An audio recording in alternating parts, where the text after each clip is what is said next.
again, and welcome. I have a few more people online. So happy to be here. You know, I was thinking this week about the talk, and I've been making notes and looking up quotes and things, and I'm really glad I'm not a minister because I feel like it takes so much. I'm very analytical, so I just think and ponder and sort of massage the idea of whatever the topic is and sit with it. And I couldn't imagine if I had to do this every week, you know?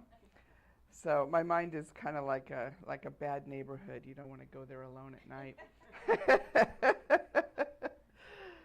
So the monthly theme for CSL is playing with paradox. And the topic for this week is getting comfortable with discomfort. And like I said, I was taking notes and looking up quotes and things all week. And then I talked to Reverend Suzette yesterday, and I'm like, I'm finalizing my talk, and I ended up throwing everything out and writing a whole different talk. So hopefully I'll remember what I wrote yesterday. So, am I the only one, or is there anybody else in here who finds themselves attached to certain beliefs or perspectives or ideas? Am I the only one? Okay, have a couple more. Yeah. So there might be some of you saying, "Oh no, I'm highly spiritual, and I'm not. I'm open to new ideas." Well, I would have been probably one of those people sitting there thinking, "No, I'm open to new ideas," And last week, I have a full-time job and a part-time job. My part-time job is at a substance abuse treatment facility, and on the weekends, we have visiting. Family members come and visit our clients. And I run visiting on Sunday. And I have my way of doing things. I don't know what they do on Saturday, but I have my way of doing things on Sunday.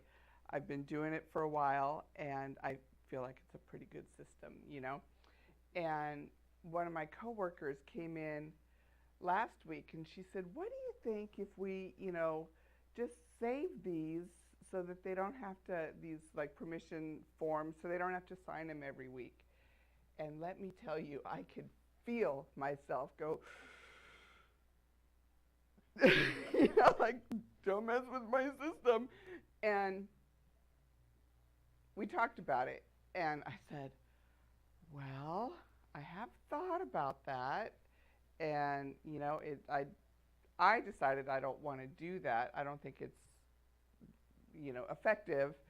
And she's like, well, we're killing trees. And I'm like, well, a little bit of paper is just the cost of doing business. And anyways, we talked about it, and in the end, I think we decided, unless they make a decision, otherwise, I think we decided to keep it the way it was. But my point in talking about that story is that feeling that I had, because I think I'm pretty open to new ideas. You make a suggestion, and I'm pretty open to exploring other ways of doing things. But whoa, the feeling that I had, the resistance that I had to something so small like that, and think about the big things in our lives. And, like, I found myself thinking, well, that's just the way we do it. That's just the way we do things here. And isn't that the enemy of, expansion and growth, just the way we do things? So that's sort of my personal experience recently with that, not really being open to exploring new ideas and thinking that my way is the right way. And I think I got that from my dad. There's the wrong way, and then there's the right way, which is my way, right? And, I've heard it said in different ways, but ultimately, God will comfort the disturbed and disturb the comfortable. And outside of your comfort zone is really where the magic happens, as they say, right? But is it hard to get out of that comfort zone? We talk about it all the time, stepping outside the box, outside of my comfort zone. But when it's really something near and dear to your heart, it's difficult to do. It's very difficult. I recently read The Alchemist. How many in here have read that? It's such a cute story and so deep and profound and so sweet. And it's been sitting on my shelf for I don't know how long. And I was on vacation last month and I decided I want to read a book. And so I pulled it off the shelf. And I love the story, and it's so much about this topic, about finding comfort in discomfort, right? Because this young boy, he's a shepherd, and he left his family. He took a big leap, left his family, got these sheep, and he was like traveling around the country as a shepherd. And the book starts out, he's on his way to a place where he had been before, where a merchant bought his wool, and he had a lovely young daughter. And so, he kind of had plans that he was gonna go there and sell his wool and, sidle up to the daughter and get on in the good graces of the father merchant. And then somebody comes along and says, no, you're really supposed to go seek your treasure in the pyramids of Egypt, So he abandons his plan and goes off to do something else, and he's on his way, and then he meets up with another merchant, a shop that sells crystal, and not crystal meth, crystal. I work in substance abuse treatment, so. Glassware, crystal glassware. Sorry, I digress. So he ends up, this shop is like, doesn't have much customers, and it's, sort of just going out of favor. It's not very busy, and the shopkeeper is, just sort of down on his luck. And he ends up turning the shop around, and all of a sudden it's like the place to be. They're serving tea, and travelers are stopping, and, all this stuff. And his plan was to be there for a year. And then he's like, but I'm comfortable.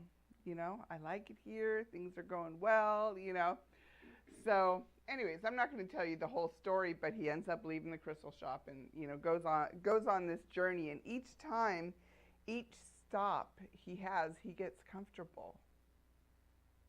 And then he's pulled out of his comfort zone again because he's not done with his journey.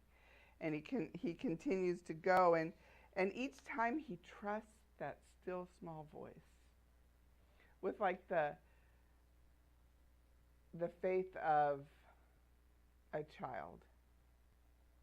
He's not a boy. He's really a young man in the story, but they refer to him as a boy.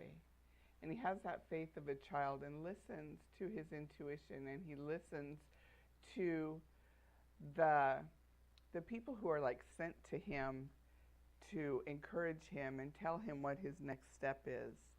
So it's just a delightful story, and he takes a leap of faith, and each time he's uncomfortable, he finds solace and he finds that comfort. And it reminded me of one of my favorite all-time lines, and you may think I'm basic, but one of my favorite all-time song lines is from a band called Semisonic, and the song is called Closing Time, and it's about a bar closing. But it says, every new beginning comes from some other beginning's end. So I like to remind myself of that when I'm faced with, I have to do something outside my comfort zone. Like, I got comfortable here, but in the beginning it wasn't comfortable. It was outside of my comfort zone at one time, and now I've become comfortable, and now it's time to move on to the next best thing. So what does it mean to get comfortable in discomfort? That's what I was sort of massaging in my mind all week. It doesn't make sense, because by its very definition, discomfort doesn't feel good. So it's almost like impossible to get comfortable in discomfort because it just doesn't line up.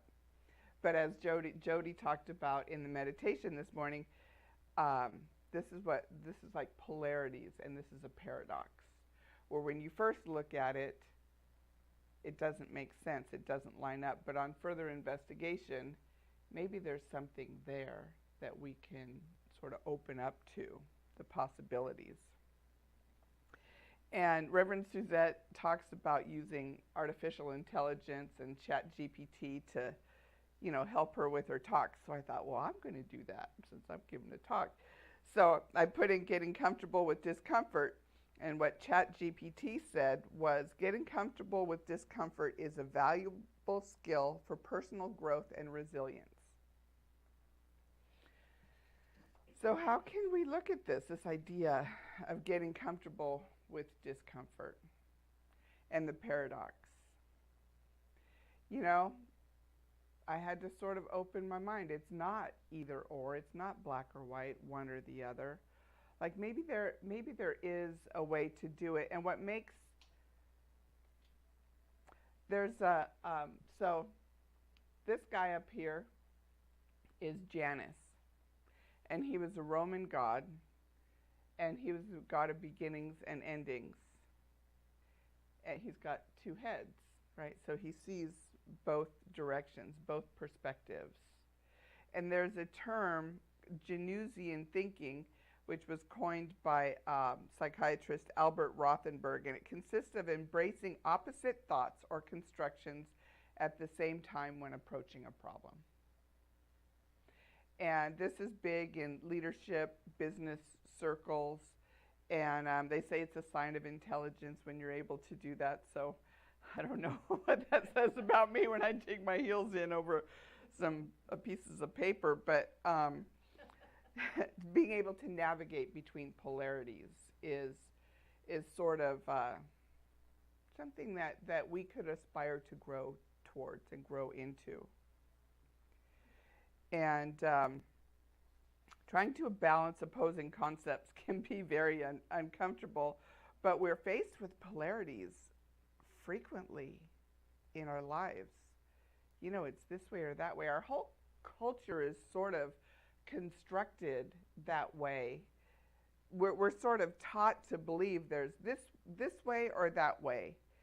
And, if you're on this side, you're one of us. And if you're on that side, you're one of them. And really, we talk in here about oneness, that there is no other. There's no out there, that we are all one. And all things in the manifest universe are part of that infinite body of God. I remember talking to my brother when I first started on sort of my spiritual journey, and I was telling him, everything's one, like everything's God. And he goes, that table's not God, And I was like, well, and I didn't know what to say at the time, but later I thought of it like, that table's made out of wood, which was once a tree, which was a living thing. Of course it's God. Of course it is. God just changes its form. And there's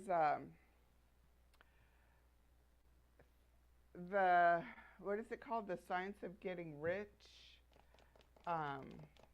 This is just off the cuff by, what's his name? I can't think of his name. Anyways, he talks about the formless stuff. That's like the space between, and when we put our thought into it is how we create.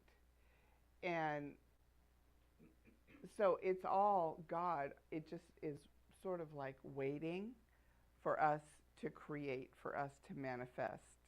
And it's a fascinating book. You can get it for free. Wallace Wattles, that's the name of the author. You can get it for free online, and you can download it. And it's just a wonderful book. I used to read a couple chapters, like chapter 4 and 7 or whatever, every day as just a reminder. It's a great little book, but talking about the formless stuff that just lies in wait for us to speak meaning into it for creation.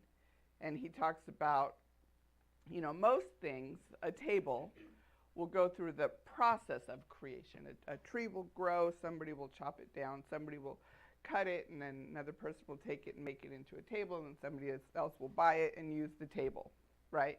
That's sort of the process of creation.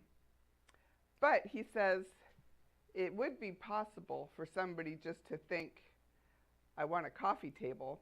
I'm thinking of coffee table because the leg on my coffee table broke yesterday. And it's like upside down in my living room right now. But it would be possible to think of coffee table and have it manifest in form like that if we were sort of like of an elevated consciousness. But for most things, it goes through the evolutionary sort of process of manifestation. And you know, the impulse of nature is growth. Martin? There we go. A ship in a harbor is safe, but that's not what ships were built for, right? That's attributed to a guy named John Shedd from 1928. And what are we built for? We're built for growth. Growth implies change. You know, when kids are growing and they go through a growth spurt, they have growing pains, literally, like their bones ache because they're growing. And babies, when babies get teeth, when the teeth start cutting, they cry because it hurts. There's so many metaphors of growth and transformation and metamorphosis, butterflies and the snake shedding its skin. You know, so many in nature. An acorn having to break through its shell to become an oak tree. And us, you know, when we go, ours may be less physical at times, but it's no less real, right? When we're going through a difficult time and we're having to make a change and we are stepping outside of our comfort zone. Our whole lives are about growth, and it involves balancing between needs and wants, weighing the options about the changes that you know, we're thinking about making versus keeping the status quo. And discomfort may come from internal ideas and plans.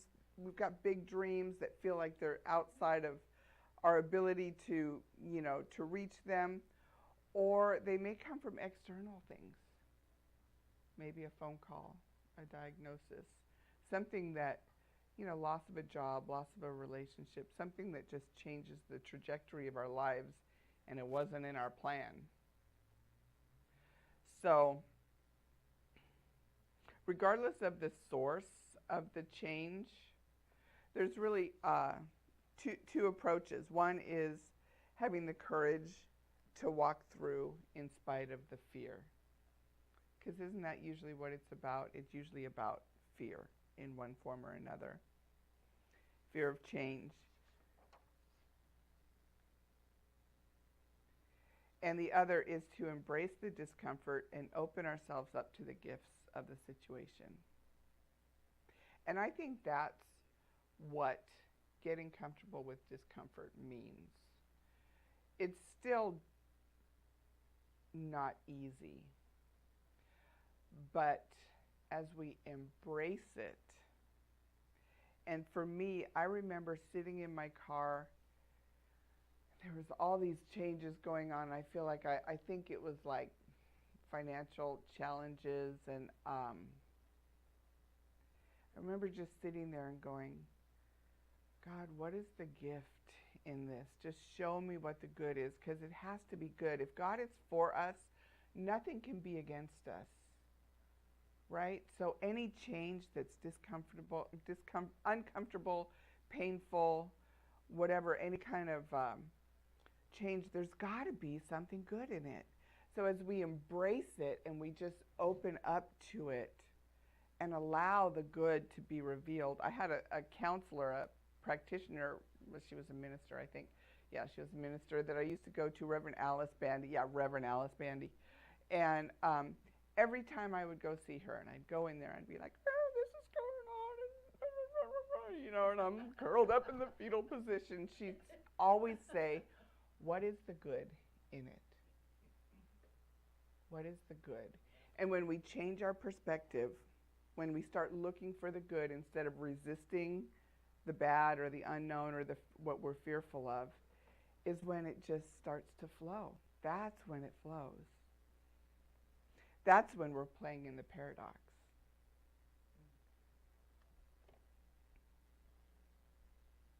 It's like exercise. I may have talked about this before because it's sort of the challenge that I have, you know. Every day I want to exercise, but almost every day I don't want to. Right? I've set the intention to do it, but on a regular basis I go, oh, I don't feel like it today, you know. And but when I do it, when I'm done, I always feel better. I am always glad that I did. You know, I mean, I can't imagine, maybe if you injured yourself or something, you might think, oh, maybe I shouldn't have exercised today. But generally speaking, when we do the hard thing or the thing that we don't want to do, we're gonna look back on it and be glad that we did it. So Ernest Holmes, in this thing called You, said, keep the doorway of your mind open, feeling, thinking, and communing with this life. Know that it fills you with light and with power. And you know, the etymology of the word Janus for the god, the Roman god Janus, is related to the Latin word door. I just thought that was kind of interesting. And so, you know, when we move through doors open where doors had not even appeared before, when we move in faith, when we play in that paradox and we don't resist it, things just have a way of opening and flowing. And we need to first recognize where we are attached to our beliefs, ideas, and perspectives. I didn't know in that moment at work, when I had that feeling that I was attached to my way of doing things, the right way, obviously, right? I didn't know in that moment, but as I'm writing this talk, I'm looking back going, oh, wow. Wow. Interesting. It's like in the movie, What the Bleep Do We Know? Has anybody seen that? They talk about being an observer of your own life, about like sort of stepping out of yourself and observing yourself. And I remember, so I'm in recovery, and early in recovery, I used to get all dressed up to go to 12-step meetings, right? Really dressed up, like I was going to the nightclub, right? But I was going to a 12-step meeting, and my sponsor said, she reminded me that people are there to save their lives. And going there, getting all dressed up like a, you know, I won't say what, like a what, but like I'm going to a nightclub or something, could be distracting to somebody who's there to save their life. And after she told me that, I was getting dressed to go to a meeting, and I looked at myself in the mirror, and it was like I had a moment where I stepped outside of myself, and I saw myself, and I went, oh, look at what you're doing. I mean, this was like 30 years ago, so I was young and hot, you know, so it could have made a difference. Anyways, whatever. But stepping outside of ourselves and observing and becoming aware and recognizing where we are holding on stubbornly to those old beliefs and ways of being. Remaining open to alternative perspectives. And so that we're not like navigating in the world of polarities between this pole and that pole, and we're not doubling down on our way of thinking. And rather we find a third way, like Jody talked about, the way of sort of like bringing those polarities together. And we look at things and we find vulnerability, and we hold gently to our beliefs and even our identity. as we assess what is working and what is not working in our lives. I like that idea of holding gently to our beliefs. They talk about wearing the world as a loose garment. It's a biblical reference. Wearing the world as a loose garment.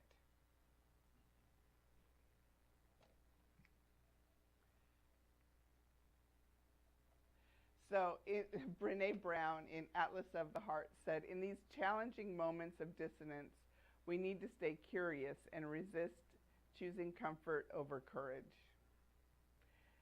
And don't we want to snuggle up with those cute little kitties? Right? That's comfort, you know? And instead, I just thought that was a nice contrast between the kittens and the tiger. Is very fierce and is the hunter.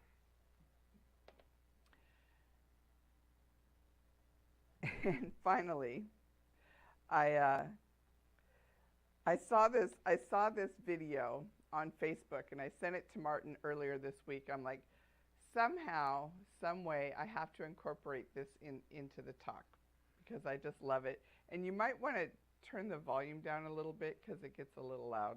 Martin?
I was like, woo, woo, woo. Like it. Yeah. So, yeah, I had to get that in somehow. So, the invitation for the coming week is to look at the areas in your lives where you are navigating between polarities. And how can you find better balance in these situations? Yeah. So, one more. Okay. So this is our affirmation. And I think this comes full circle back to Jody in the meditation. So we're going to say it 3 times. First in a whisper, then in a normal voice, and then we're going to affirm it. Affirmatively. We don't have to yell, but yeah, with power. Okay. I am open to possibility as I discover multiple perspectives. I am open to possibility as I discover multiple perspectives. I am open to possibility as I discover multiple perspectives. And so it is. So I just want to turn within now. Just breathing into this moment, allowing the breath of the divine to flow freely through me. Knowing that with each breath, I am communing with the divine, that all is one, that each one of us is a necessary and vital organ in that infinite body of God, knowing that we just work together seamlessly. I know that all that is in the manifest universe is a part of the divine, that it lives and moves and has its being in, through, and as all things. And I know that as we come together, as we share moments of deep contemplation, moments of joy and laughter, and everything in between, that we just do so as a sacred community, that we are each lifted up on this day, that God just moves through each one of us as we create this community, and as we are just expanded a little bit today by the talk, by the music, by the camaraderie, the friendship, and spiritual community that we are. We take this with us into our lives in the week ahead, in the vineyards and quarries of our days. And just knowing that we share this light, we share this wisdom and this grace with all that we come in contact with. And so knowing that we just impact and we just make the world a better place by each of us being exactly who and what we are. For this I'm grateful. I'm grateful for this time together. And I just speak my word into the law, knowing that it is the nature of the law to receive my word and act upon it. It knows only to say yes. And so I just call it forth into being, saying, let it be done. And so it is. Amen. And now we will once again be entertained by Miss Sylvia.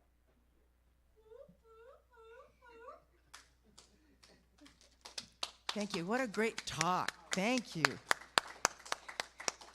I love how you're so honest about everything, and I'm not like you.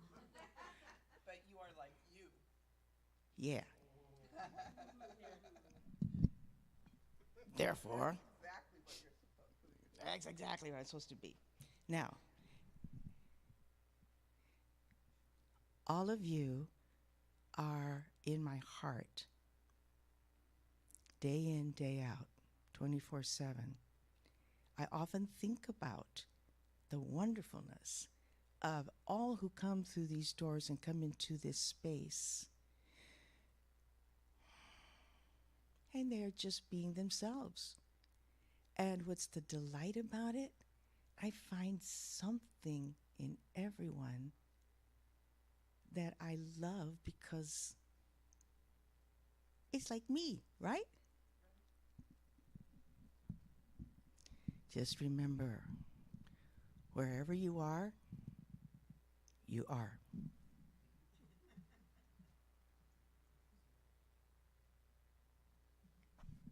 So this is dedicated to the ones I love.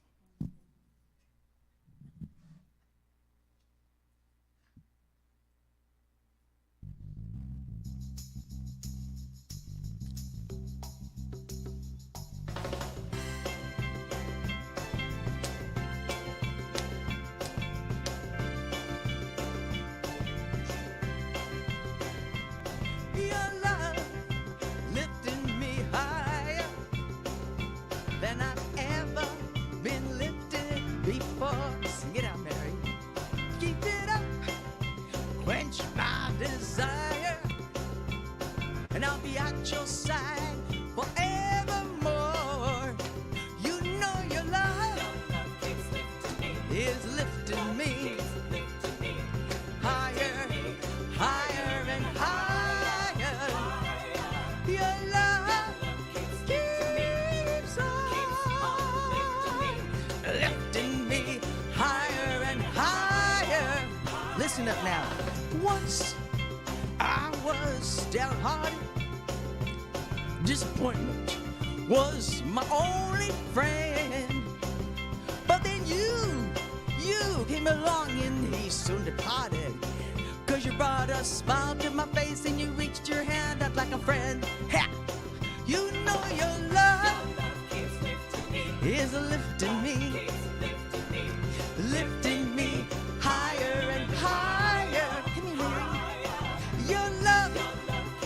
lifting me higher, lifting me higher and higher. All right, let's get it down. Ha, right, you gotta do this. Do da ba, do do ba do the exercise. Do ba, ha ha ha ha. Knees up. Here we go. Woo! Yeah. Dude, here we go. You know your love is lifting me higher, 'cause you know I love you all, each and every one. So I'll tend my hand out here, and you give your hand to me. Together we walk this world, spreading love all around.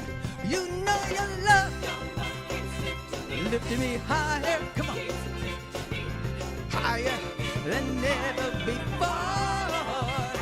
You know your love keeps lifting me higher and higher. Oh,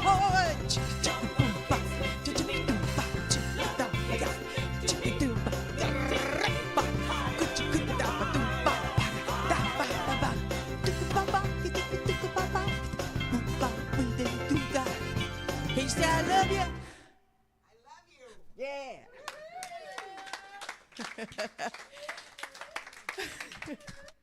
To be a backup dancer. You're really upfront about that. Thank you. My first husband was in a band. He was a musician, and I was sort of like the one who would go out on the dance floor by myself and get the crowd going. So it's just sort of second nature to me. Okay, so short announcements. Let's see, what do we have here? Like a little background? Sure, I have no idea what the announcements are. I thought they were up here. Yeah. Let's see. Is that what these are? Okay, so we're calling for volunteers to set up the sanctuary and break down hospitality team for potlucks and events. See Victoria to sign up for that.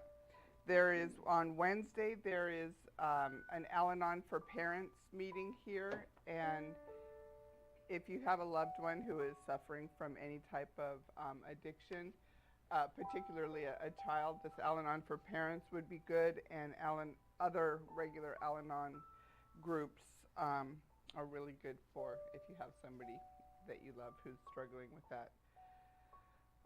The Awakened Heart Collective, the third Thursday of each month at 6:30 p.m.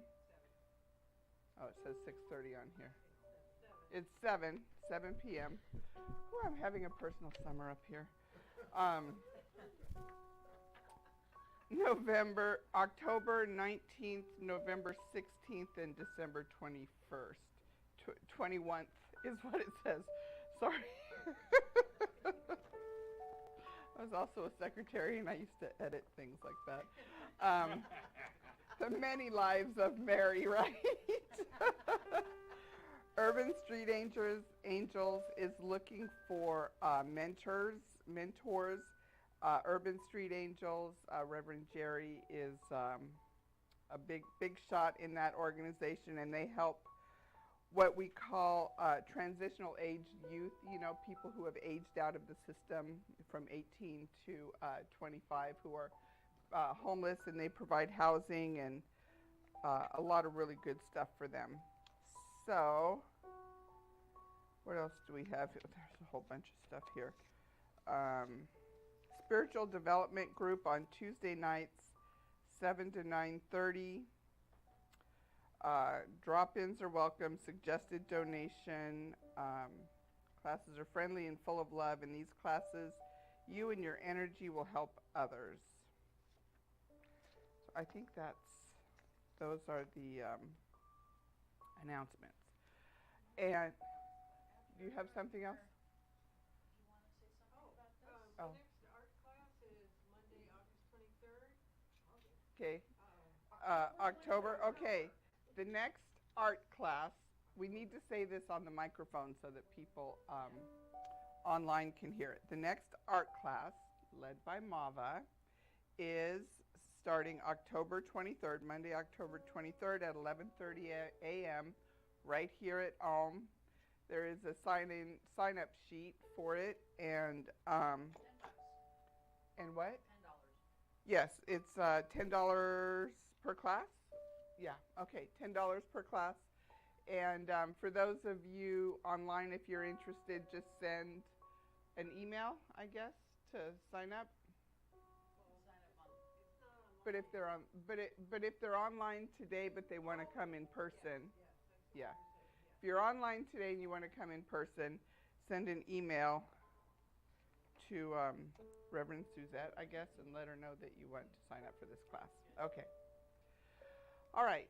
So we made it through announcements. Thanks. So in your in the seat back pockets, there's an envelope. In the envelope is a little index card. If you were touched by something today, or if you have something going on in your life that you would like prayer for, please put your prayer on that card and put it in the basket when it comes up. If you have a contribution, a financial contribution, you can also put that in the envelope. And financial contributions go towards keeping the lights on and providing all the technology and all the great stuff that we do here, and all the service that we do in the community. We're very active in giving back to the community as well. And the prayer requests, the practitioners and ministers, we pray for your prayer requests throughout the week. And online, I think, is it Sophia or Candace? Candace is the online practitioner, so they will have a prayer group after service as well. So if you have your prayer requests or your gifts, please put them on your heart. Sorry, that microphone right there. So I'm just knowing that infinite abundance through me blesses and multiplies these gifts. And I declare their infinite return in the lives of each giver. I know that there is no truth in lack. There is no truth in limitation. There's only abundance, and we just open up to that infinite source and supply of all good. And if there's a feeling or an idea or a belief in lack, we just need to get a bigger vessel, because it will be filled. It is filled. There is an infinite supply, and there's more where that came from. And for this, I'm just so grateful. And so it is.